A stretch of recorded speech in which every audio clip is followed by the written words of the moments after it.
for straightening that out. Now that score you can hear from here to kingdom come.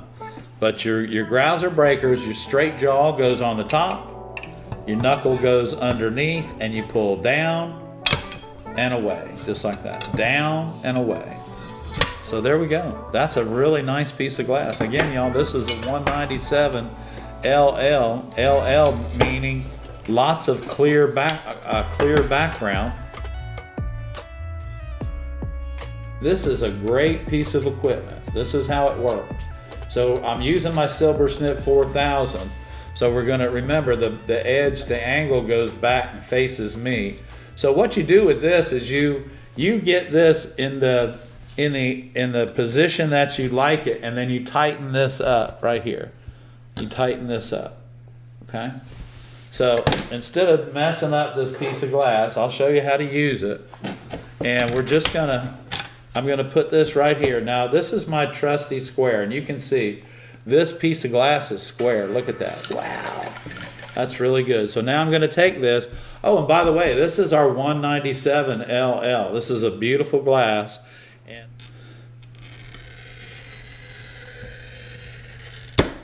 so what this does is it takes the strength of all of this and puts it right here.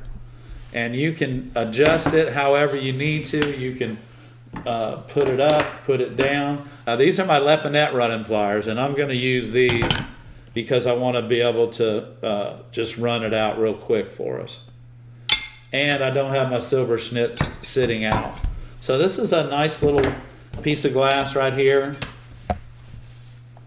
And you know, last week we had talked about being able to use 2 pair of pliers, okay, to break your glass.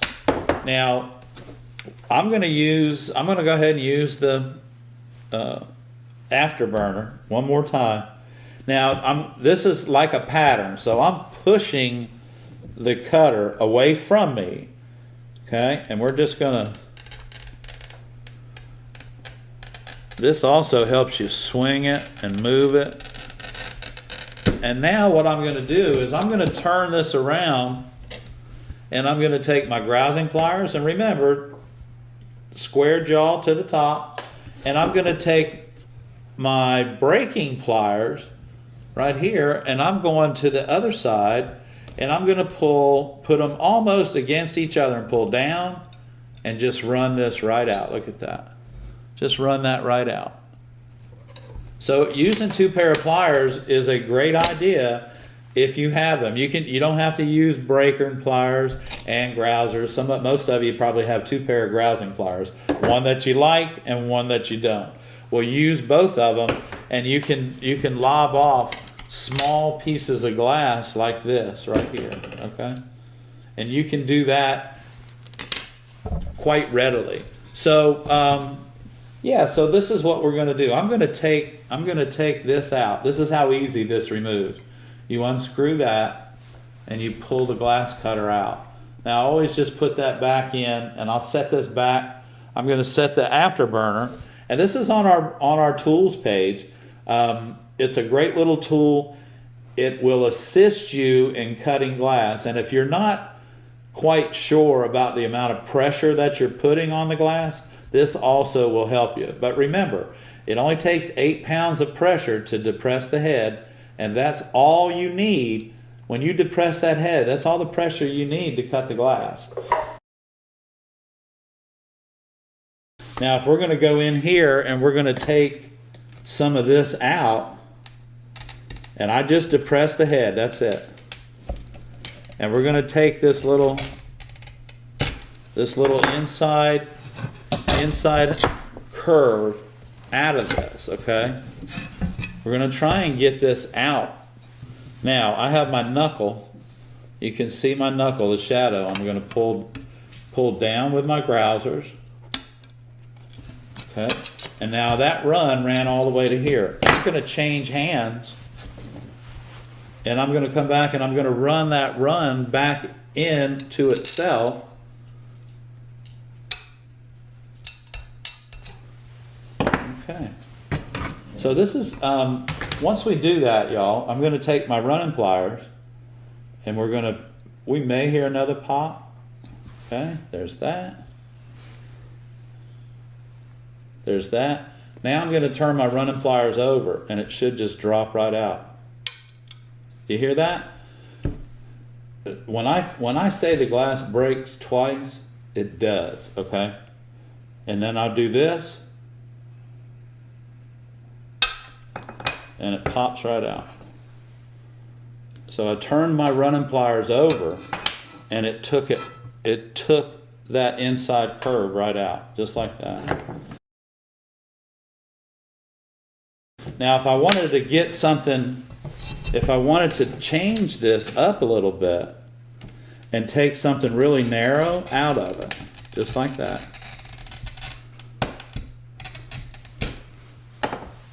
I'm going to start it with my running pliers.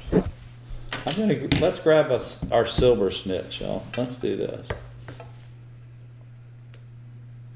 So I went into a pothole right here. And I just got past that pothole. So now we're going to take our silver snits and we're going to go back the other direction. And now we're going to come in here.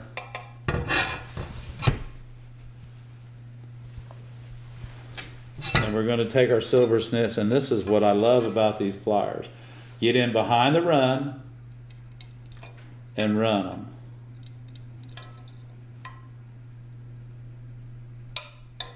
Okay.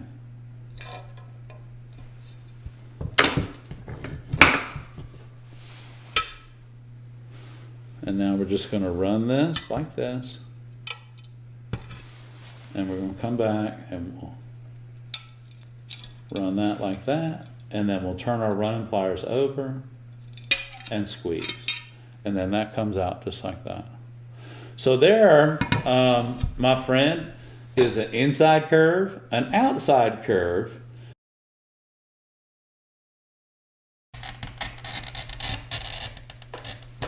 and I'm going to try and get this down to a point, and I'm not sure if it's going to work or not.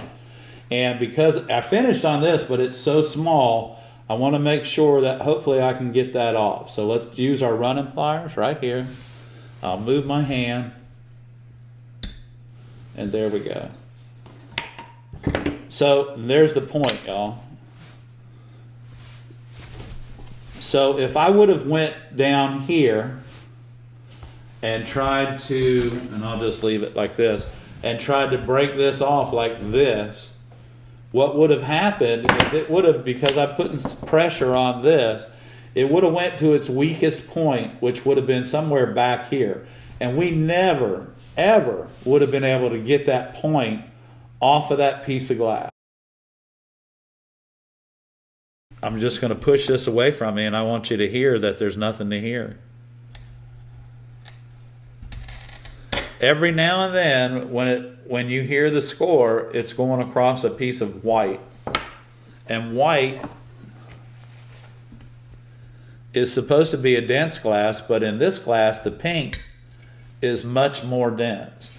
And the way you can tell, you can look at a piece of glass and see how it's going to be to cut. You can look at how the colors are stacked up in this.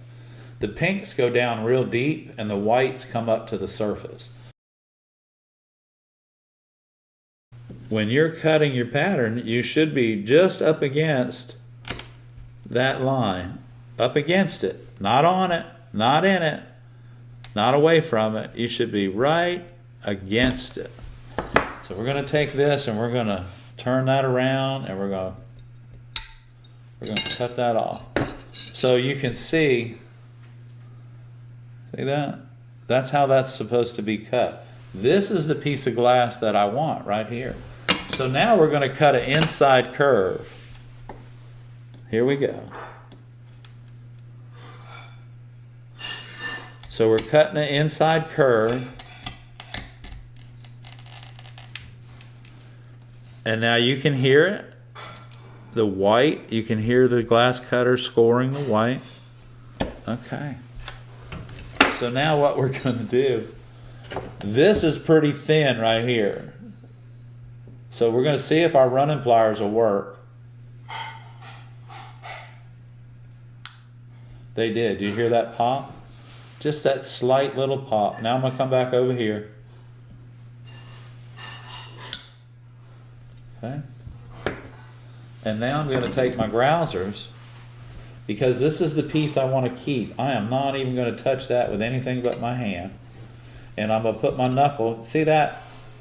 That's how tight I hold the glass. I don't hold it very tight at all. We're just going to pull down, just like that, down and away. So there is an inside curve. So these are grousing pliers. They have a straight jaw on top and they have a curved jaw on the bottom. Breaking pliers are two straight jaws, and they're wider than the grousing pliers.